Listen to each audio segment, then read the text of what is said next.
Hello everyone and welcome back to another story time with Miss Nnenna. I'm glad that you're here for story time today, and I'm always glad that you're here. Thank you for joining me. Today we are going to read yet another African folktale. This one is Why Mosquitoes Buzz in People's Ears, and is retold by Verna Aardema and pictures by Leo and Diane Dillon.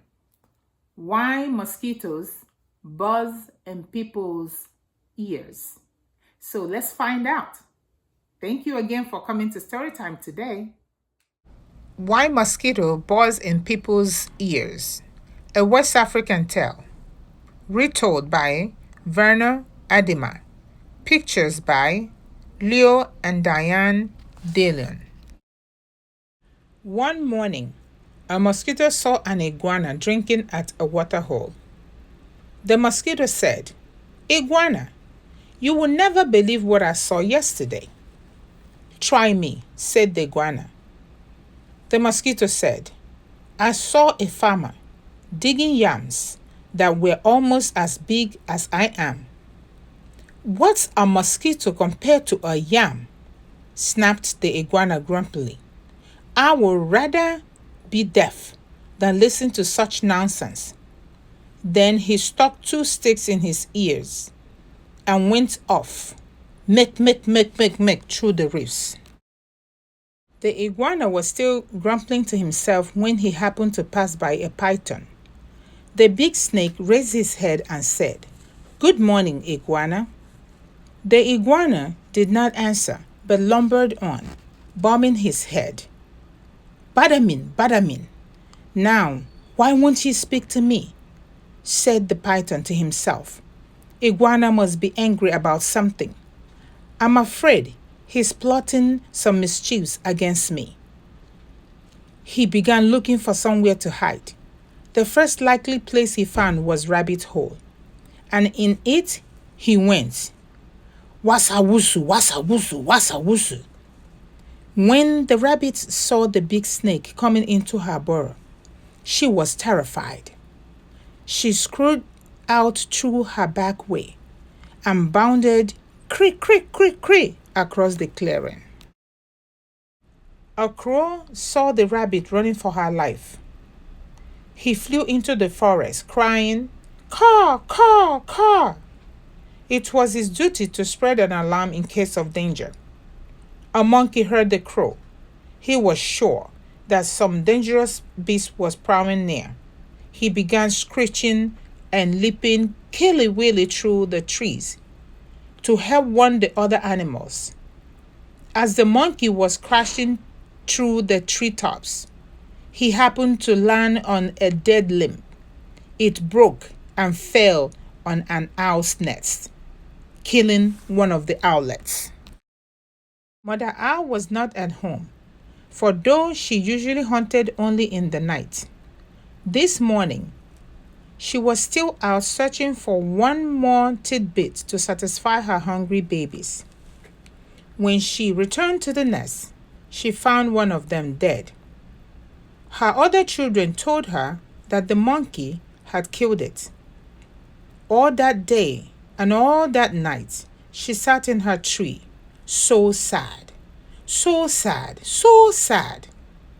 Now it was Mother Owl who woke the sun each day so that the dawn could come.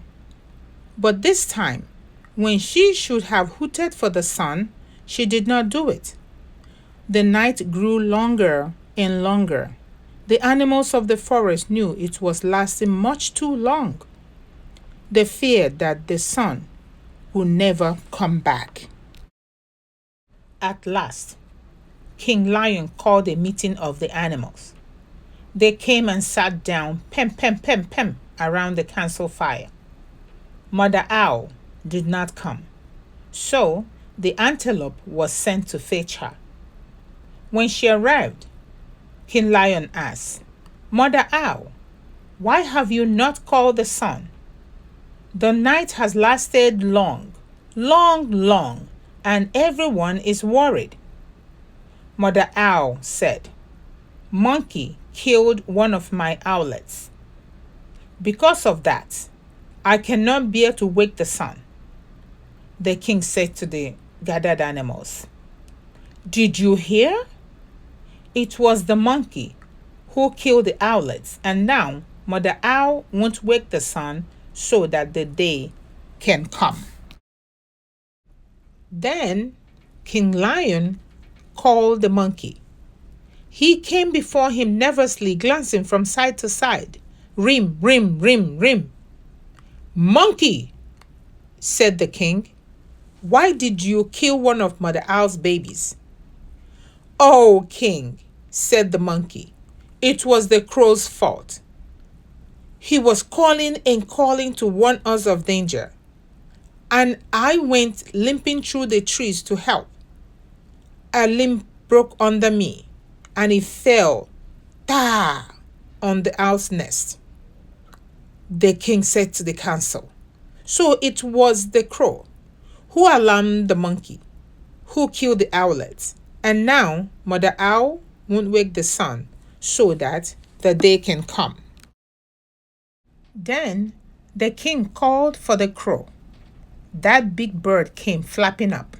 He said, King Lion, it was the rabbit's fault. I saw her running for her life in the daytime. Wasn't that a reason enough to spread an alarm? The king nodded his head and said to the council, so it was the rabbit who startled the crow, who alarmed the monkey, who killed the owlet. And now Mother Owl won't wake the sun so that the day can come. Then King Lion called the rabbit. The timid little creature stood before him, one trembling paw drawn up uncertainly. Rabbit, called the king, why did you break a law of nature and go running in the daytime? Oh, king, said the rabbit, it was the python's fault. I was in my house minding my own business when that big snake came in and chased me out. The king said to the council, so it was the python who scared the rabbit, who startled the crow, who alarmed the monkey, who killed the owlet, and now Mother Owl won't wake the sun so that the day could come. King Lion called the python, who came slithering, wassa woozy, past the other animals. But king, he cried, it was the iguana's fault. He wouldn't speak to me, and I thought he was plotting some mischief against me. When I crawled into the rabbit hole, I was only trying to hide. The king said to the council, so it was the iguana who frightened the python, who scared the rabbit, who startled the crow, who alarmed the monkey, who killed the owlet, and now Mother Owl won't wake the sun so that the day can come.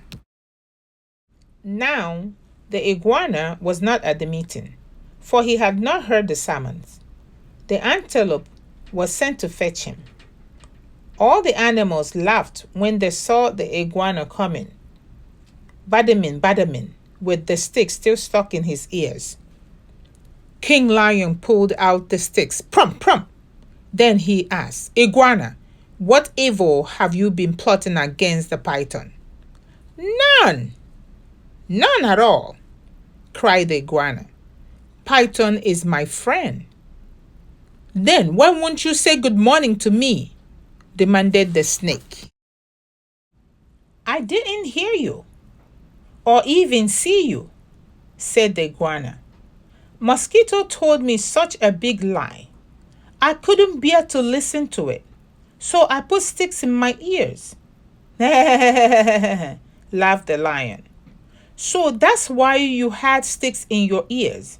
Yes, said the iguana. It was the mosquito's fault, King Lion said to the council. So it was the mosquito who annoyed iguana, who frightened the python, Who scared the rabbit? Who startled the crow? Who alarmed the monkey? Who killed the owlet? And now, Mother Owl won't wake the sun so that the day can come. Punish the mosquito! Punish the mosquito! Cried all the animals. When Mother Owl heard that, she was satisfied. She turned her head towards the east and hooted. Hoo! Hoo! And the sun came up. Meanwhile, the mosquito has listened to it all from a nearby bush. She crept under a curly leaf seam and was never found and brought before the council. But because of this, the mosquito has a guilty conscience. To this day, she goes about whining in people's ears. Sss. Is everyone still angry at me? When she does that, she gets an honest answer. Kapow! Thank you for coming to Storytime today. I appreciate your presence. And remember, Black history is part of the world history. So let us keep celebrating anywhere, anytime. I will see you guys shortly. Thanks again. Bye.